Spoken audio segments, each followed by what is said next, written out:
The current economic climate is tough for many. These pressures can be overwhelming with skyrocketing credit card debt, high grocery prices, and home ownership seeming out of reach. I'm currently creating several financial videos. Please check these videos out because I share strategies that have helped me manage these challenges and reduce stress. Financial health isn't just about money. It's about improving your overall quality of life. Wise money management, avoiding debt, and planning for the future can help you feel more in control and less stressed. A stable financial situation can positively impact your mental and physical health, bringing you greater peace and focus. I hope these videos inspire you to take control of your financial well-being and lead a happier, healthier life. Remember, what works for me may not work for everyone, so do your research to find what suits you best. Did you know that raising a child can cost upwards of $230,000, and that's even before factoring in college tuition? Let's take a moment to unpack the financial reality of parenthood. It's not just the day-to-day living expenses like food and clothing that add up. There are also healthcare costs, which can be substantial, particularly in the early years. And let's not forget about education. From preschool to high school, quality education often comes with a hefty price tag. Recent research shows that fertility rates have seen a sharp increase post-pandemic, with more than 1/5 of individuals planning major life changes intending to have children. This makes the topic of financial planning even more relevant. After all, having a child is not just a life-changing experience, it's a long-term financial commitment. With such a significant financial commitment on the horizon, it's never too early to start preparing. After watching this entire video and feeling ready to take control of your finances and create a brighter future, head to the video description below. There, you'll find links to more videos packed with tips and strategies to help you budget, save, and plan for the life you deserve. These resources are designed to empower you with the tools and hope to start improving your financial situation today. A baby changes everything, including your budget. Indeed, a tiny addition to the family can lead to big changes in your financial landscape. So, how do we adjust our budgets to accommodate these baby-related expenses? Let's go through it together. First, it's crucial to understand the different categories of expenses that come with a baby. There are one-time costs like a crib, car seat, and stroller. Then, there are recurring costs like diapers, baby food, and healthcare. You'll also want to factor in less obvious costs like increased utility bills from extra laundry and heating. Now, how do we allocate funds appropriately? Start by determining your current monthly expenses and income. From there, you can estimate the additional costs of having a baby. Remember, it's always better to overestimate than underestimate. Next, it's time to reevaluate your spending habits. You might find that you need to cut back on some non-essential expenses to make room for baby-related costs. This might mean dining out less often, reducing your entertainment budget, or even downsizing your car or home. But don't worry, it's not all about cutting back. There are plenty of ways to save on baby-related expenses. For instance, you could consider buying gently used baby items, making your own baby food, or even cloth diapering if you're up for the challenge. Now, what about wants versus needs? It's easy to get swept up in the excitement of cute baby clothes and toys. But remember, your little one won't notice the difference between a designer onesie and a more affordable option.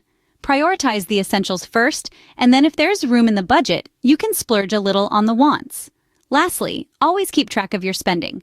Regularly review your budget to ensure you're staying on track. And don't be afraid to adjust your budget as needed. After all, flexibility is key when navigating the unpredictable journey of parenthood. Remember, a well-planned budget is your first step towards financial stability as new parents. So take the time to plan, prepare, and adjust. Your future selves and your little one will thank you. Life is unpredictable, and with a little one in the picture, it's even more so. The unexpected can come in many forms: a sudden job loss, a surprise medical bill, or an urgent home repair. And when you're responsible for a child, these surprises can feel even more daunting. That's where an emergency fund comes in. Think of an emergency fund as your financial safety net. It is a stash of money set aside specifically for those unexpected expenses that can pop up in life. Having this fund in place can help you navigate through financial surprises without having to dip into your regular savings or resort to high-interest credit. So, how much should you save in your emergency fund? A good rule of thumb is to aim for 3 to 6 months worth of living expenses. This should give you enough cushion to weather most financial storms. But don't worry if that number sounds intimidating.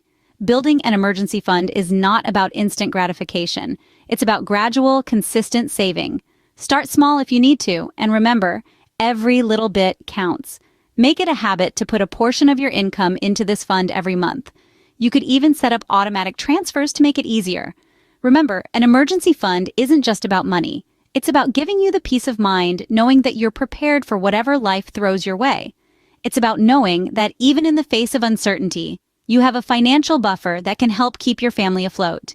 It's about being able to focus on what truly matters, caring for your little one instead of worrying about money. An emergency fund isn't just good financial planning, it's peace of mind.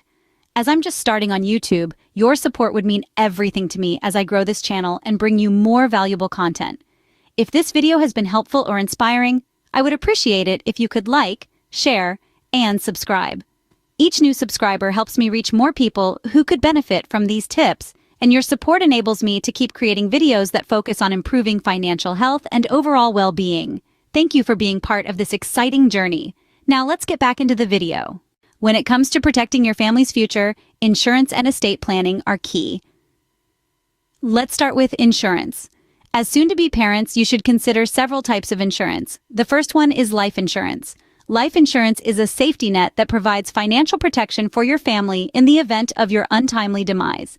It can cover anything from funeral expenses to your child's education costs. Next is health insurance. With the arrival of a new baby, you can expect more visits to the doctor. So having a good health insurance plan is crucial. It can cover prenatal care, childbirth, and pediatric care for your child. Remember, it's always better to be over-prepared than under. Now let's move on to estate planning. This may sound like something only the wealthy need to worry about, but it's important for everyone, regardless of income level. Estate planning starts with setting up a will. A will details how you want your assets to be distributed after your death. It can also specify who you want to take care of your child if both parents are no longer around. Appointing a guardian for your child is another crucial aspect of estate planning. This person will be responsible for your child's care if something happens to you. It's a big responsibility, so choose someone you trust and who shares your values. Lastly, consider setting up a trust for your child.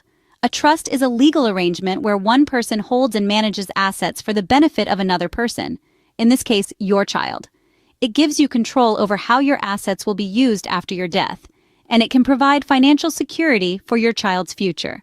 Insurance and estate planning may not be the most exciting topics, but they're essential for securing your family's financial future.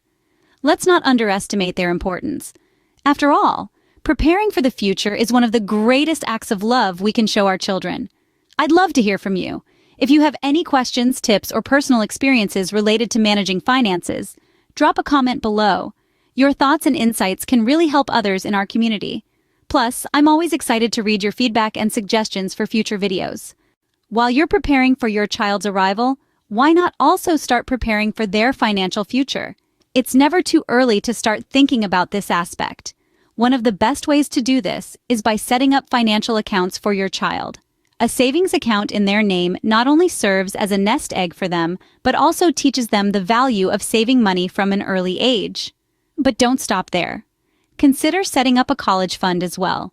With the rising costs of education, a college fund can be a great way to ensure that your child has the means to pursue higher education when the time comes. And here's the magic part, the power of compound interest.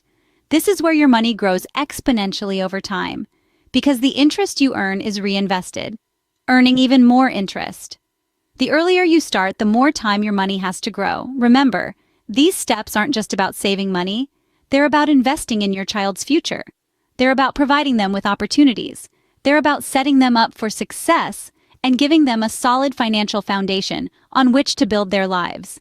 By starting early, you can give your child a financial head start in life.